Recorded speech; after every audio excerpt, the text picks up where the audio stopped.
You've mastered a 1/4 inch seam then, but what about an 1/8 of an inch seam allowance? How on earth do you do that? This was a question that was raised on this very channel. So if you've got a question, please ask, because I will answer. And I thought it was a great question, so I have answered it in a video. So I hope it helps. Who am I? I am Kim. This is Quilt with Kim. You are very welcome. Let's go find out how to do an 1/8 of an inch seam. If you're wondering why you would need an 1/8 of an inch seam allowance, by the way, it's normally used with top stitching where you want to get really close to the edge, but sometimes patterns may ask for an 1/8 of an inch. But either way, you need to know how to do it. So first of all, you need to put your machine on the settings for a 1/4 of an inch. Now, I set my machine up with a stitch width of 5.5. If you look over to the right-hand side of your screen now, you'll see I've popped up a little image with the settings that I've got my machine on at the moment. So let me stitch the 1/4 of an inch first, just to show you what that looks like, and then we can compare. And I have got a camera really close up on zoomed right in so that you can see. So this is me stitching a standard 1/4 of an inch, if I can see what I'm doing. I'm going to try and use the camera to keep straight, because otherwise it's going all a bit wonky, which is quite an interesting proposition to use a camera to go straight.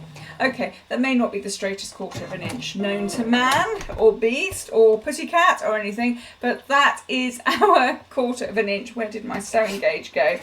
Let me show you that with the sewing gauge so that you can see that that is a 1/4 of an inch.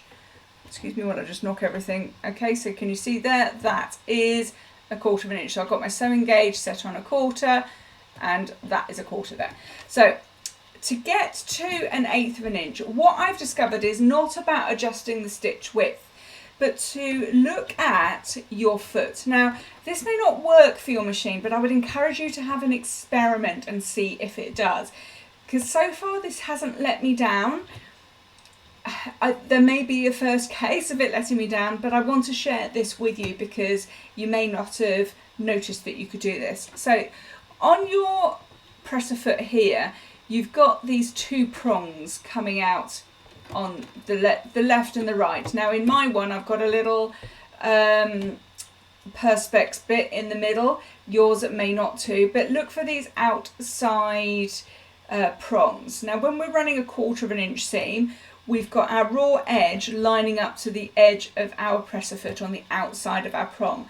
But this time, what I want you to do is shuffle the raw edge in a bit so that it is lining up with the inside edge of your right hand prong. Can you see that here? So if I point in with my scissors here, so this raw edge is lining up to the inside edge of this metal prong over on the right. So normally it would be over on the right here, lining up against the edge of the presser foot, but this time I'm lining up with this inside edge.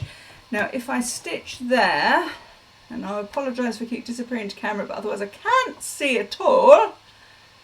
Okay, so I'm lining that as best as I can with the big camera in the way. Let's stitch that. So what I'm doing is making sure that this raw edge just continues lining up with this inside edge here. So if I do that for a little bit, I have no idea where I'm stitching, by the way. If you could tell me if I'm straight, that would be helpful. So if I come off here, we can see that it may not be the straightest line because I can't see, but if I put my sewing gauge to a 1/4 of an inch, let's just show you here, sorry, an 1/8 of an inch.